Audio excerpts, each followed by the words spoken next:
For centuries, the monumental ruins along the Nile have concealed their secrets within the intricate symbols of a forgotten language. These Egyptian hieroglyphs, carved into the walls of Karnak and the columns of Luxor, presented a beautiful but indecipherable puzzle. A falcon, an eye, a serpent, a feather. Each symbol was meticulously crafted, yet their collective meaning was a mystery lost to the ages. This visual complexity led to a profound misconception.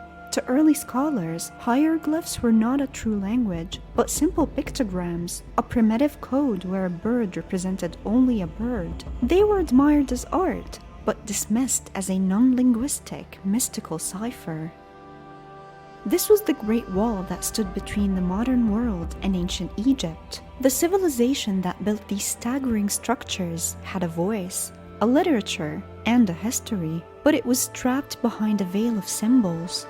The Greeks and Romans, who had contact with late-period Egypt, believed hieroglyphs are a purely ideographic script, each symbol representing a complex idea or philosophical concept. This belief persisted through the Renaissance, leading scholars down a path of esoteric and often wildly inaccurate interpretations. They searched for hidden alchemical or hermetic truths, seeing profound mystery in what was, in fact, a practical and complex language.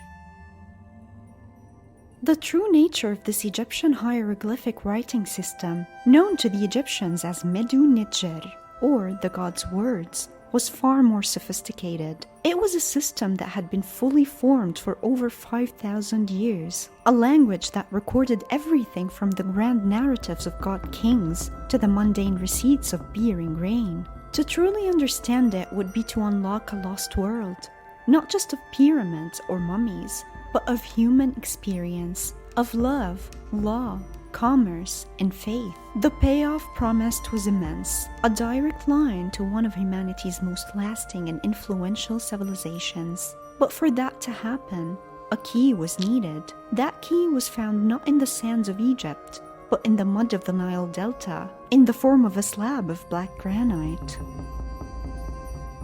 In 1799, during Napoleon Bonaparte's campaign in Egypt, a group of French soldiers, under the command of Lieutenant Pierre-François Bouchard, were reinforcing the defenses of Fort Julien near the town of Rosetta. Their shovels struck something hard, a dark stone slab, about 1.1 meters tall, covered in 3 distinct scripts. This was the Rosetta Stone. The top section contained Egyptian hieroglyphs. The middle was Demotic, a cursive script derived from hieroglyphs, and at the bottom was ancient Greek. Crucially, the Greek text, which could be read, stated that all 3 inscriptions said the same thing: a decree issued in 196 BC by priests honoring the pharaoh Ptolemy V. The discovery was monumental. For the first time, scholars had a parallel text, a linguistic bridge that could potentially connect the known, which is the Greek, to the unknown, which is the hieroglyphs. The stone was seized by the British after their victory over the French and shipped to the British Museum in London, where it remains to this day.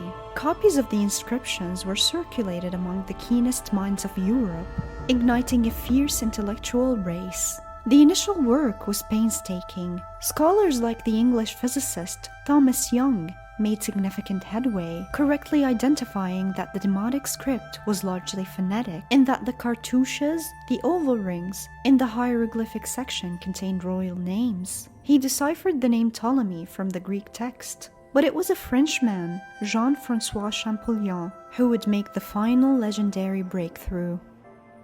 Champollion, a linguistic prodigy obsessed with ancient Egypt since childhood, possessed a key insight his rivals lacked: a deep knowledge of Coptic, the final stage of the Egyptian language, used in the Christian liturgy of Egypt. He suspected it was a direct descendant of the ancient tongue. In 1822, he received a copy of a cartouche from another inscription containing the names Cleopatra and Ramses. Applying his knowledge, he cross-referenced the symbols with the Ptolemy cartouche. He realized that the hieroglyphs were not just representing ideas, but also sounds. When he saw the hieroglyphs for the name Ramses, a sun disk, Re, a child, mes, and a folded cloth, es. He connected it to the Coptic word for sun and the phonetic rendering of the name Ramses. The system was revealed. In a state of overwhelming excitement, he reportedly rushed to his brother's office, shouted, "I've got it," and collapsed in a days-long faint. Champollion's genius lay in proving that hieroglyphs were a mixed script, combining phonetic signs with ideograms. The code was cracked. The ripple effect was immediate and profound. The doors to 3,000 years of history were flung open. Egyptology transformed from a field of speculation into a rigorous academic discipline. The stones of Egypt, once silent, began to speak. So what do these gods' words actually say? The reality of hieroglyphs is a fascinating and logical system, far removed from the simple picture writing it was once thought to be. It is an elegant blend of three types of signs: phonetic, ideographic, and determinative. First are the phonetic signs. These are the alphabet and syllables of the language. Some hieroglyphs represent a single consonant, forming a kind of alphabet. For example, an owl represents the sound M, a reed leaf the sound I, and a bread loaf the sound of the letter T. Others represent 2 or 3 consonants. To spell the word milk, iret, an Egyptian scribe would use a mouth and a loaf of bread, combining their sounds. Second are the ideograms. These are signs that represent the very object they depict. The symbol for sun, a circle with a dot, can simply mean sun. In these cases, the sign is the word itself. Third, and most crucially for understanding nuance, are the determinatives. These are signs placed at the end of a word that have no phonetic value. Instead, they clarify the word's meaning by indicating its category. For example, the word for to run would end with the determinative of a pair of legs. The name of a god would be followed by the seated deity determinative. A foreign land would have the determinative of a throw stick and 3 hills. They are the semantic punctuation that prevents homophones from causing confusion. This complex system was used to record every facet of Egyptian life. We have grand narratives carved in stone, the pyramid texts, the oldest religious writings in the world, detailing the pharaoh's journey to the afterlife, the tale of Sinohe, a sophisticated story of exile and return filled with emotional depth, in the massive inscriptions on temple walls proclaiming the divine right and military victories of pharaohs like Ramses II. But we also have the living record of everyday life, preserved on flakes of limestone and papyri. There are grocery lists, laundry lists, and letters between lovers. A scribe's letter to his son chastises him for his laziness.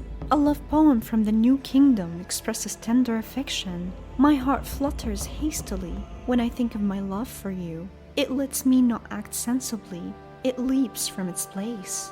Here, the language moves beyond royal propaganda to reveal the universal human experiences of love, anxiety, humor, and ambition. The Egyptians were not just building for eternity. They were living, breathing people, and their language captures it all.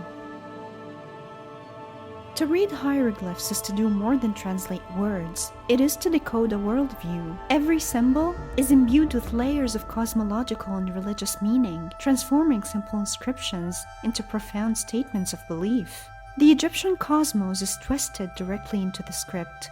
The hieroglyph for God, a flag on a pole, represents the divine presence in a sacred space. The symbol for star is a 5-pointed sign that connects the deceased to the eternal, unchanging realm of the heavens. The ankh, the symbol of life, is frequently shown being offered by gods to pharaohs, a direct transfer of divine vitality. The very orientation of the script, which could be written left to right to left, or top to bottom, is determined by the way the animal and human hieroglyphs face. You read toward their faces. Hieroglyphs were also the primary tool of royal propaganda. A pharaoh's name was not just a label, it was his identity, and its destruction was considered a form of annihilation. The famous smiting scene, found on countless temple walls, shows the pharaoh poised to strike a group of foreign enemies. The hieroglyphs accompanying it don't just describe the event, they enact it magically for eternity, ensuring perpetual royal dominance. The phrase majero, usually translated as true of voice, was a crucial epithet for the deceased, meaning they had been vindicated in the divine judgment of the afterlife and could now command reality with their voice. The word itself had power. This leads to the core magical principle of hieroglyphs, the concept that representation could invoke reality. To write an offering formula on a tomb wall was to ensure those offerings would be magically provided forever. To depict a god hearing a prayer was to make that divine attention eternally present. The script was not only descriptive, it was performative. It was an active force in maintaining the cosmic order, ma'at, against the ever-present chaos, isfet. To understand this is to see that for the Egyptians, writing was a sacred technology, a way of participating in the divine workings of the universe. Today, the allure of hieroglyphs is as powerful as ever. The thrill of discovery that Champollion felt is now accessible to anyone with a curious mind. While achieving fluency is the work of a lifetime, you can learn to recognize basic signs and concepts. Seeing the owl and knowing it sounds like M, or recognizing the ankh as life, creates a tangible, electrifying connection across 5 eras. You are not just looking at a picture, you're reading the thoughts of a long-vanished scribe. This connection is the true power of hieroglyphs. They allow us to feel the humanity of a civilization that can otherwise seem remote and monolithic. In their love poems, they recognize our own hearts. In their administrative complaints, we see our own daily frustrations. In their prayers and their fears of mortality, we confront the same fundamental human conditions. It bridges the gap of time, transforming the ancient Egyptians from mythical figures into our fellow human beings. The quest Champollion began is far from over. New tombs are still being discovered, and new texts are constantly being brought to light. With advanced technologies like digital imaging and reflectance transformation imaging, scholars are now able to read faded and damaged texts that were previously illegible. Each new fragment of papyrus or newly cleared wall has the potential to reshape our understanding of Egyptian history, trade, religion, and daily life. The hidden meanings of Egyptian hieroglyphs remind us that language is more than a tool for communication. It is the vessel of culture, the architecture of belief, and the very soul of people. They were, as the Egyptians believed, truly the words of the gods, designed to endure for eternity. And in our ongoing fascination, we ensure that their resonance never fades. For a deeper dive into this fascinating history, watch our Egyptian mythology series and let us know in the comments below which ancient secrets you'd like us to uncover next.